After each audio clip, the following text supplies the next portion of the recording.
10, 9, 8, 7, 6, 5, 4, 3, 2, 1. We have ignition.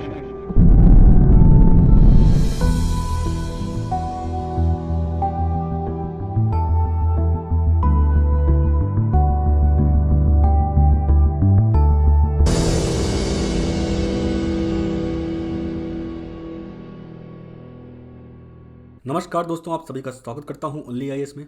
हम लोग अपने साइंस एंड टेक्नोलॉजी की एक नई सीरीज़ स्टार्ट करेंगे। स्पेस मिशन की सीरीज़ को स्टार्ट करेंगे आज से हम लोग, और जिसमें कि हम लोग पहला टॉपिक पढ़ेंगे गगनयान मिशन के बारे में। देखिए, गगनयान मिशन जो है वो मैन स्पेस मिशन के नाम से भी जाना जाता है।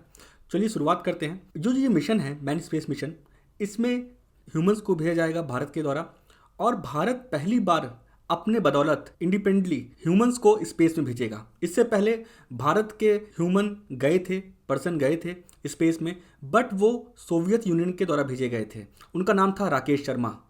अब की बार जो हमारे द्वारा भेजे जाएंगे वो भारत इंडिपेंडेंटली अपने टेक्नोलॉजी अपने आप से भेजेगा। सो चलिए, स्टार्ट करने से पहले मैं आपको कुछ फैक्ट्स बताना चाहता हूँ, उसके बाद हम लोग इस मिशन के बारे में जानेंगे। अगर पहले पर्सन की बात की जाए, पहला पर्सन कौन स्पेस में गया था, तो 1961 में सोवियत यूनियन ने भेजा था अपने कॉस्मोनॉट्स को, यूरिन गागरिन को, जो कि पहले पर्सन बने थे जो स्पेस को रीच किए थे, वहाँ पहुँचे थे। ठीक है। अब जो कॉस्मोनॉट है, ये कॉस्मोनॉट क्या होता है?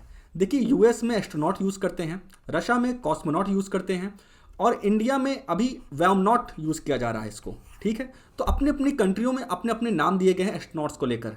तो यूएस में एस्ट्रोनॉट्स, रशिया में कॉस्मोनॉट्स, और इंडिया में वैमनॉट्स। ठीक है। अब देखिए, अभी तक कौन कौन सी कंट्रियों ने भेजा है अपने ह्यूमंस को स्पेस में, या कौन कौन सी कंट्रियां कैपेबल हैं अपने ह्यूमंस को स्पेस भेजने में। ठीक है। देखिए, यूएस, रशिया, चाइना, ये ऑलरेडी अपने ह्यूमंस को इंडिपेंडेंटली अपने हिसाब से भेज चुकी है स्पेस में, और इनके पास कैपेबिलिटी है कि ये ह्यूमंस को स्पेस में भेज सकती है। और हो सकता है चौथा हमारा भारत बन जाए कैपेबल, जो अपने ह्यूमंस को स्पेस में भेज सके। ठीक है। ये काफ़ी गौरव की बात होगी हमारे लिए। चलिए अब जानते हैं कि गगनयान मिशन क्या है। देखिए, गगनयान मिशन जो है वो पूरा कंडक्ट किया जाएगा इंडियन स्पेस रिसर्च ऑर्गेनाइजेशन के द्वारा। पूरी प्लानिंग इसकी इसरो करेगी। और जो गगनयान है, इसमें 3 एस्ट्रोनॉट्स को भेजा जाएगा स्पेस में, लो अर्थ ऑर्बिट में। और जो ये भेजा जाएगा स्पेस में, ये 5 से लेकर 7 दिन के लिए भेजा जाएगा। साथ ही साथ 2022 तक इसको भेजा जाएगा, जब तक हमारा 75वां इंडिपेंडेंस कंप्लीट होगा। ठीक है। अब आप सोच रहे होंगे, सर ये लो अर्थ ऑर्बिट क्या होता है? देखिए, लो अर्थ ऑर्बिट से पहले मैं आपको ये बताना चाहता हूँ कि ऑर्बिट क्या होता है। अब देखिए, ये आपका अर्थ है, और इसके पैरेलल में एक ऑब्जेक्ट है जो अर्थ के अराउंड रिवॉल्व कर रहा है। ठीक है। और कॉन्टिन्यूसली एक कांस्टेंट पाथ में, डिफाइंड पाथ में रिवॉल्व कर रहा है। तो ये कांस्टेंट डिफाइंड पाथ है, इसी को हम लोग कहते हैं ऑर्बिट। ओके। अब आप सोच रहे हैं, सर लो अर्थ ऑर्बिट क्या होता है? चलिए हम लोग जानते हैं लो अर्थ ऑर्बिट क्या होता है। साथ ही साथ और भी ऑर्बिट हम लोग जानेंगे, जैसे हमारा low earth orbit, medium earth orbit, साथ ही साथ high earth orbit. Low earth orbit आपका क्या है? आपके अर्थ सरफेस से 180 किलोमीटर से लेकर 2000 किलोमीटर के बीच में जो ऑर्बिट होगा वो आपका लो अर्थ ऑर्बिट कहलाएगा। ओके। और जो मीडियम अर्थ ऑर्बिट होता है आपका, वो आपके अर्थ सरफेस से 2000 किलोमीटर से लेकर 35,000 किलोमीटर के लगभग आपका मीडियम अर्थ ऑर्बिट कहलाएगा।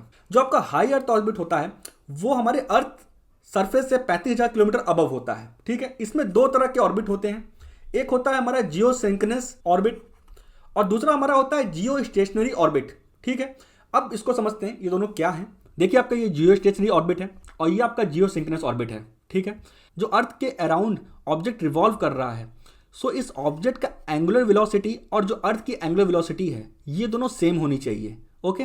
साथ ही साथ जो अर्थ का इक्वेटर है, उसके पैरेलल में ये ऑर्बिट होना चाहिए, तो हम इसको जियो स्टेशनरी ऑर्बिट कहेंगे। ओके। और तीसरा जो इसका होगा, जो अर्थ का पीरियड ऑफ रोटेशन है, जो ऑब्जेक्ट रिवॉल्व कर रहा है अर्थ के, उसका पीरियड ऑफ रिवॉल्यूशन सेम होना चाहिए पीरियड ऑफ अर्थ के रोटेशन से। ओके। और देखिए, इसमें से 2 चीजें जो हैं, एक तो आपका एंगुलर वेलोसिटी वाला कंडीशन मैंने बताया, दूसरा मैंने आपको बताया period of rotation and period of revolution same होना चाहिए। इन दोनों का सेम इस पे जियो सिंक्रोनस पे अप्लाई होता है। बस इसमें अंतर यह है कि जो जियो सिंक्रोनस ऑर्बिट है, वो इक्वेटोरियल प्लेन में ना होकर वो अदर प्लेन्स में होते हैं। ओके।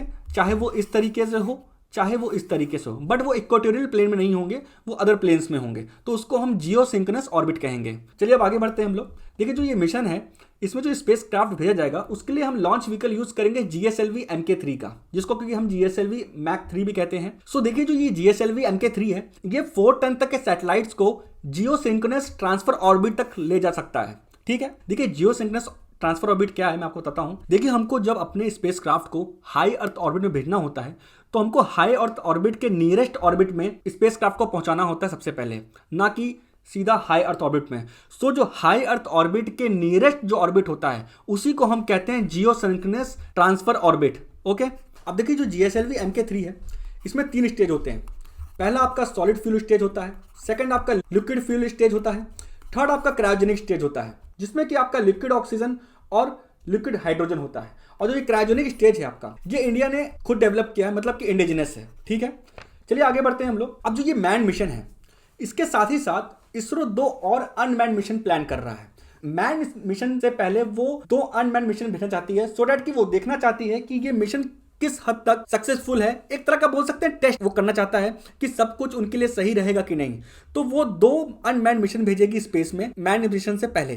ठीक है, तो जो पहला अनमैन मिशन इनको भेजना था वो दिसंबर 2020 में भेजना था, और जो सेकंड भेजना था वो जून 2021 भेजना था। बट हालांकि पैंडेमिक कोरोना के कारण ये डिले हो गया और ये पोस्टपोन हो गया। सो अब जो पहला अनमैन मिशन भेजा जाएगा वो दिसंबर 2021 तक भेजा जाएगा, और जो दूसरा सेकंड अनमैन मिशन भेजा जाएगा वो 2022-23 में भेजा जाएगा।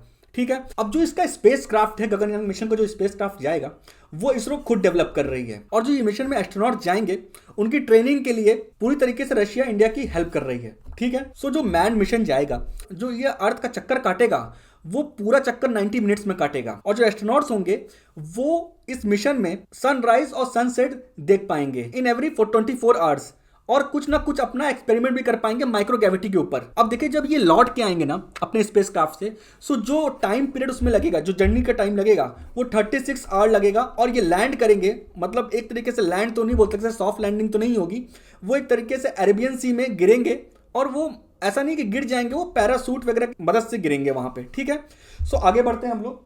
अब देखिए गगनयान जो मिशन है, इसको कंडक्ट कराने के लिए कुछ टेक्नोलॉजी हमारे पास होनी चाहिए, जैसे कि हमारा स्पेस कैप्सूल रिकवरी एक्सपेरिमेंट है, crew module atmospheric reentry experiment है, reusable launch vehicle technology demonstrator, crew escape system and pad abort system. So जो इसरो ने एक कंडक्ट किया था experiment, crew module atmospheric reentry experiment 2014 में conduct किया था और सक्सेस मिली थी इनको। तो बेसिकली इसमें हुआ क्या था कि आप स्पेस क्राफ्ट लेके चले तो गए, मतलब कि अपने ह्यूमंस को आपने भेज तो दिया, बट क्या वापस वो सही सलामत आ पाएंगे? तो उन्होंने वही एक्सपेरिमेंट 2014 में किया था और इसमें वो सक्सेस हुए थे और सही सलामत उन्होंने लैंड करा लिया था। ठीक है, और साथ ही साथ इन्होंने एक और एक्सपेरिमेंट किया था, क्रू एस्केप सिस्टम, मतलब कि अगर रॉकेट लॉन्च होते टाइम कोई अनहोनी हो जाती है तो उस केस में जो हमारे एस्ट्रोनॉट्स होंगे वो सही सलामत उससे निकल पाएं। ठीक है, कुछ डिस्टेंस दूर चले जाएं, उससे सेफ हो जाएं, सेफ डिस्टेंस चले जाएं, और पैरासूट की मदद से वो सी में लैंड कर जाएं। तो इसी एक्सपेरिमेंट को उन्होंने किया crew escape system, so that कि अगर कोई अनहोनी होती है तो उससे वो अपने आप को निकाल सकें और इजेक्ट कर सकें। तो ये जो एक्सपेरिमेंट हुआ था वो 2018 में हुआ था और इसमें उनको सक्सेस मिली थी।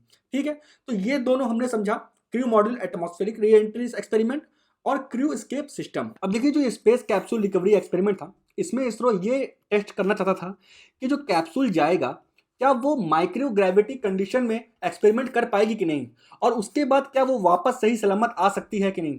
हालांकि उसमें उनको सक्सेस मिला और ये जो एक्सपेरिमेंट था सक्सेसफुल हुआ। ठीक है, देखिए गगनयान मिशन के लिए नेशनल एडवाइजरी काउंसिल बनाई गई है और उसमें जो मेंबर्स आए हैं वो डिफरेंट इंस्टीट्यूशन और इंडस्ट्री से आए हैं, सो डैट कि उस मिशन के वेरियस एस्पेक्ट पे बात कर सकें, उसको प्लान कर सकें सही तरीके से।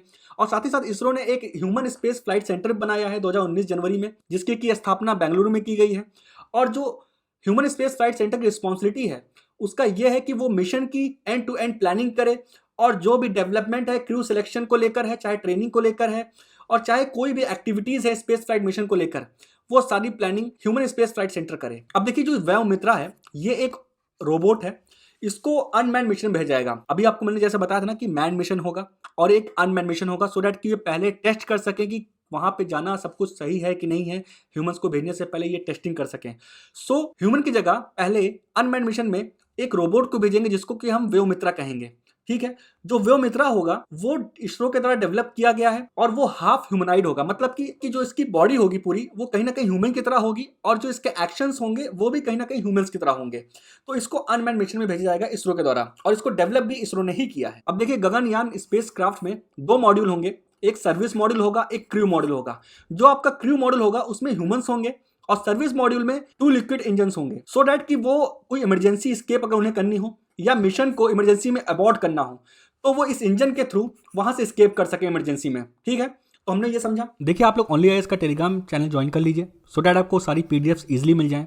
करंट अफेयर की जो पीडीएफ्स हैं वहाँ आपको इजीली मिल जाएंगी। द हिंदू का एडिटोरियल डिस्कशन जो है उसकी पीडीएफ्स वहाँ मिल जाएंगी आपको, और जो भी यूपीएससी और स्टेट पीएससी से रिलेटेड जो भी रिक्वायर्ड पीडीएफ्स होंगी ओनली आईएएस की तरफ से प्रोवाइड की जाएंगी वो आपको वहाँ पे इजीली मिल जाएगा। साथ ही साथ आपको यूट्यूब में जो भी वीडियो आएंगी उसकी नोटिफिकेशन मिल जाएगी और साथ ही साथ आपको उनकी पीडीएफ्स मिलेंगी। सो प्लीज़ इसको ज्वाइन कर लीजिए सो डैट कि आपको कन्वीनियंट हो हर चीज़ जानने में। चलिए आगे बढ़ते हैं। अब देखिए इस जो मिशन है इसके ऑब्जेक्टिव्स को जानेंगे और सिग्निफिकेंस को जानेंगे शॉर्ट में सो डैट कि थोड़ा क्लियरिटी आए। तो इससे क्या होगा, जो हमारी साइंस एंड टेक्नोलॉजी का जो लेवल होगा इंडिया में उसका प्रोग्रेस होगा, कहीं ना कहीं ग्रोथ देखने को मिलेगा। और जो ये प्रोजेक्ट होगा वो सेवरल इंस्टीट्यूट को, एकेडमिक को और इंडस्ट्री को इन्वॉल्व करेगा सो डैट एक साइंटिफिक टेम्पर भी बढ़ेगा और लोगों को एक अपॉर्चुनिटी कहीं ना कहीं मिलेगी साथ में काम करने के लिए इसरो के, और इंडस्ट्रियल ग्रोथ भी होगा। क्योंकि देखिए जो इसमें टेक्नोलॉजी लगेंगी कहीं ना कहीं इनको टेक्नोलॉजी के लिए उनको ऑर्डर करना होगा इंडस्ट्री को, और उनके पास भी वर्क आएगा और फिर वो भी हायर करेंगे, एम्प्लॉयमेंट बढ़ेगी और ये यूथ को भी इंस्पायर करेगा। और जो इसमें डेवलपमेंट होगा वो हमारे मानव कल्याण के लिए काफी काम आएगा। ठीक है, सोशल बेनिफिट आएगा। और जो के कारण क्या होगा, हमारी सॉफ्ट पावर बढ़ेगी। सॉफ्ट पावर कैसे बढ़ेगी सर? देखिए जो इंटरनेशनल कोलैबोरेशन कैसे बढ़ता है, अभी तक हम क्या कर रहे थे, बहुत सारी कंट्रियों की जो सैटेलाइट्स होती हैं हमारे इसरो के द्वारा यहाँ इंडिया से उसको स्पेस में भेजा जाता था। अब इससे क्या होगा, एक कॉन्फिडेंस और ज़्यादा बूस्ट होगा इंटरनेशनल लेवल पे। जो और कंट्रियां हैं जो कैपेबल नहीं है अपने सैटेलाइट्स को भेजने के लिए, या जो कंट्री अपने यहाँ से नहीं भेज सकती किसी कारणवश हमारे से भेज सकती, हमारे थ्रू भेज सकती है अपने सैटेलाइट्स को स्पेस में, उससे क्या होगा, एक तो हमारा जो फॉरेक्स है वो बढ़ेगा, साथ ही साथ हमारा एक जो लेवल है इंटरनेशनल लेवल में इमेज है वो ग्रोथ करेगी। सो सॉफ्ट पावर हमारी और इंक्रीज करेगी। ठीक है, अब इसके सिग्निफिकेंस को समझते हैं। देखिए मैंने आपको पहले बता दिया, एम्प्लॉयमेंट जनरेशन होगा ही होगा, लोगों की रोजगार बढ़ेगा और इंडस्ट्री भी बूस्ट करेगी, टेक्नोलॉजिकल डेवलपमेंट भी होगा, रिसर्च एंड डेवलपमेंट और ज़्यादा बढ़ेगा, मोटिवेशन लोगों को मिलेगी, साइंटिफिक टेम्पर लोगों का बढ़ेगा, यूथ इंस्पायर होगा, प्रेस्टीज बढ़ेगी इंटरनेशनल लेवल में, सॉफ्ट पावर बढ़ेगी। ठीक है, तो कुल मिलाकर सिग्निफिकेंस जो ऑब्जेक्टिव है कहीं ना कहीं दोनों पैरेलली एग्जिस्ट करते हैं, वो कहीं ना कहीं एक साथ ही है। ठीक है, देखिए हमारा एक नया प्रोग्राम स्टार्ट हुआ है, 1 year complete comprehensive UPSC preparation program start हुआ है, उसको आप लोग ज्वाइन कर सकते हैं। देखिए उसमें आपको एनसीईआरटी के चैप्टर वाइज वीडियो लेसन मिलेंगे क्लास 6 से लेकर 12 तक, और एनसीईआरटी के बुक वाइज टेस्ट सीरीज मिलेंगी आपको, साथ में बेसिक आंसर राइटिंग की क्लासेस भी मिलेंगी, और आपको 300 प्लस वीडियोस मिलेंगे जो कि मेन सब्जेक्ट के होंगे। साथ ही साथ आपको special answer writing classes provide कराई जाएंगी, ऐसे राइटिंग की क्लासेस होंगी, उसके टेस्ट होंगे, और 8 फुल लेंथ मेंस के टेस्ट सीरीज भी प्रोवाइड कराई जाएंगी। और जो कोर हमारा होगा वो 500 घंटे की वीडियो लेसन्स होंगे प्राइम सब्जेक्ट्स के, और जो भी नोट्स होंगे ओनली आईएएस के वो आपको घर तक पहुंचाया जाएगा डिलीवरी के थ्रू, और प्रीलिम्स की टेस्ट सीरीज भी प्रोवाइड कराई जाएगी आपको। So it will be better कि आप इसको जल्दी जल्दी ज्वाइन कर लें सो डैट कि आपकी एग्जाम की प्रिपरेशन अच्छी हो पाए। चलिए हम लोग अपने अगले मिशन पे बात करते हैं जिसका नाम शुक्रयान है। देखिए जो ये मिशन है, ये मिशन वीनस के लिए प्लान किया जा रहा है। वीनस पे एक सैटेलाइट भेजा जाएगा और भारत का ये पहला मिशन होगा जो कि वीनस के लिए प्लान किया जा रहा है। ठीक है, और जो ये मिशन है वो 2023 तक भेजना था, मतलब कि 2023 तक भेजना था, बट कोरोना वायरस पैंडेमिक के कारण ये डिले हो गया है। जैसे कि हमारे और भी मिशन डिले हो गए हैं, गगनयान मिशन भी हमने पढ़ा अभी कि वो भी डिले हो गया है कोरोना वायरस पैंडेमिक के कारण। और जो ये मिशन है वो मोर देन 4 ईयर्स के लिए स्टडी करेगा वीनस की, और इसमें जो सैटेलाइट भेजा जाएगा वो GSLV MK2 जो हमारा लॉन्च व्हीकल है इसमें भेजा जाएगा इसको। देखिए जो मिशन है, इस मिशन में जो हमारा सैटेलाइट होगा वो वीनस के अराउंड रिवॉल्व करेगा। जो रिवॉल्यूशन का ऑर्बिट होगा वो 500 × 60,000 किलोमीटर का होगा। अब चलिए इसके ऑब्जेक्टिव्स को जानते हैं। देखिए ये वीनस की सरफेस के और सब सरफेसेस को स्टडी करेगा, मतलब कि जो रॉक की लेयर्स होती हैं उसकी स्टडी करेगा, और साथ ही साथ ये स्टडी करेगा कि वीनस का जो एटमॉस्फेयर है जो कि आयनोस्फीयर उसका एक लेयर है, उसका सोलर विंड से क्या इंटरेक्शन है उसके ऊपर इन्वेस्टिगेट करेगा, स्टडी करेगा। और साथ ही साथ ये पूरे एटमॉस्फेयर के स्ट्रक्चर, उसके कॉम्पोजिशन को भी स्टडी करेगा। अब देखिए जो इसरो है, इंडियन स्पेस रिसर्च ऑर्गेनाइजेशन, उन्होंने इस मिशन के लिए 20 पेलोड्स के प्रपोजल को शॉर्टलिस्ट किया है। उसमें से कुछ प्रपोजल जो हैं आए हैं रशिया की तरफ से, फ्रांस की तरफ से, स्वीडन और जर्मनी की तरफ से, और इनमें से एक प्रपोजल को इन्होंने सेलेक्ट किया है जो कि फ्रांस का है, वायरल इंस्ट्रूमेंट, जो कि को डेवलप किया गया है रशियन स्पेस एजेंसी के द्वारा और लैटमॉस एटमॉस्फेयर के द्वारा। देखिए जो मिशन है इसमें जो ये पेलोड्स मैंने अभी आपको बताया है, जो प्रपोजल्स आए हैं और जिसमें से कि एक सेलेक्ट हुआ है फ्रांस का वायरल इंस्ट्रूमेंट, ये शुक्रयान मिशन में ही जाएंगे। ठीक है, इसके साथ ही जाएंगे, जैसे हमारा सैटेलाइट जो जाएगा इसके साथ ही हम जो प्रपोजल्स हैं, पेलोड्स आए हैं प्रपोजल के, वो भी इसी में जाएंगे।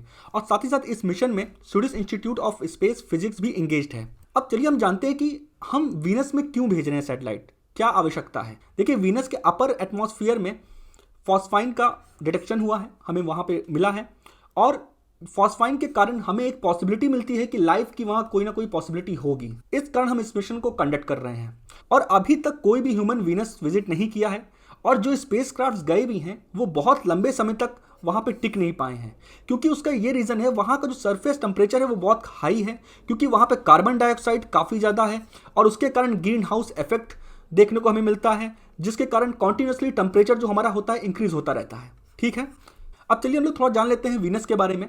देखिए वीनस को हम ट्विन सिस्टर से भी जानते हैं, कहा जाता है कि ट्विन सिस्टर ये अर्थ का, क्योंकि जो वीनस है वो अर्थ के कहीं ना कहीं बहुत सारी चीज़ों को लेकर सिमिलर है, जैसे कि उसके साइज को, मास, डेंसिटी या उसकी ग्रेविटी को।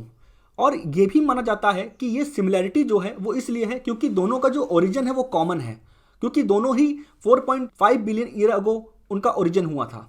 ठीक है, देखिए जो वीनस है वो सन के 30% क्लोजर है एज कम्पेयर टू अर्थ, इसीलिए हमको वहाँ पे बहुत ज़्यादा सोलर फ्लक्स देखने को मिलती है एज कम्पेयर टू अर्थ।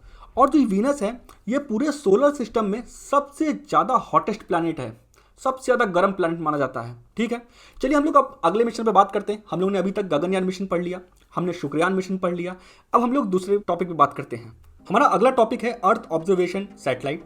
देखिए ये जो सैटेलाइट था इसको हमने लॉन्च किया था 2020 में, और ये हमारे 2020 का सबसे पहला मिशन था और कोविड-19 के बाद का मिशन है, क्योंकि कोविड-19 के कारण, मतलब कि कोरोना वायरस के कारण काफ़ी सारे हमारे जो मिशन हैं वो ऑलरेडी पेंडिंग में हैं। सो ये 2020 का सबसे पहला मिशन था, और जो ये मिशन है इसमें हम अर्थ ऑब्जर्वेशन सैटेलाइट को तो लॉन्च किए ही हैं, साथ ही साथ हमने अदर कंट्री के कुछ 9 सैटेलाइट्स को भी लॉन्च किया है।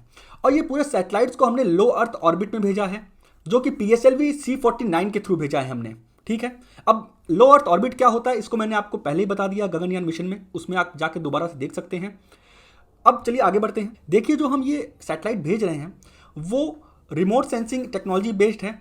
ठीक है, अब आप सोच रहे होंगे रिमोट सेंसिंग टेक्नोलॉजी क्या है। देखिए जब हम किसी ऑब्जेक्ट के बिना कांटेक्ट में आए उसकी इंफॉर्मेशन को गैदर करते हैं या उसकी फोटोज को कैप्चर करते हैं या उसकी रिकॉर्डिंग करते हैं, उस टेक्नोलॉजी को हम कहते हैं रिमोट सेंसिंग टेक्नोलॉजी। हालांकि आप मान सकते हैं जैसे सैटेलाइट होता है जिस तरीके से पूरा मैप प्रोवाइड करा देता है आपको, उसी तरीके का पूरा फंक्शन करता है। अब देखिए ये टेक्नोलॉजी वर्क कैसे करती है।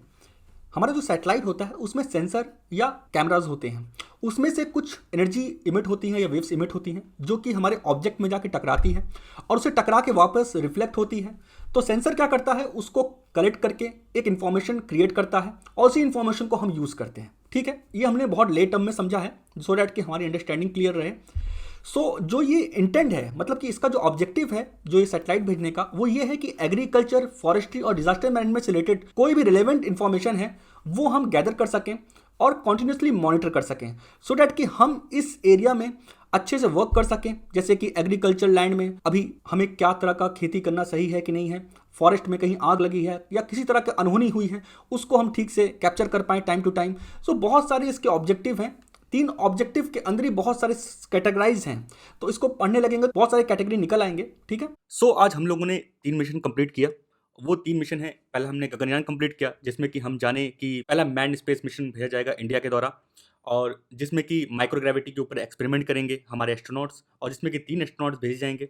फिर हमने शुक्रयान पढ़ा, शुक्रयान मिशन के बारे में, जिसमें कि भारत पहली बार वीनस पे अपना सैटेलाइट भेज रहा है जो कि ऑब्जर्व करेगा वहाँ के एटमॉस्फेयर को, वहाँ के आयनोस्फीयर को। फिर हम लोगों ने अर्थ ऑब्जर्वेशन सैटेलाइट के बारे में पढ़ा जो कि PSLV C49 के द्वारा भेजा गया है। उसके साथ ही साथ 9 अदर सैटेलाइट्स को भी भेजा गया है जो कि अदर कंट्रीज़ के हैं। और इस जो अर्थ ऑब्जर्वेशन सैटेलाइट का ऑब्जेक्टिव है वो ये है कि वो कॉन्टिन्यूसली किसी भी डिजास्टर मैनेजमेंट या फॉरेस्ट्री, एग्रीकल्चर को मॉनिटर कर सके, सो डैट उस पर अच्छे से वर्क कर सकें हम, और कॉन्टिन्यूसली उसकी मॉनिटरिंग कर सकें। चलिए हम लोग अगले मिशन पे आपसे मिलते हैं, तब तक के लिए नमस्कार।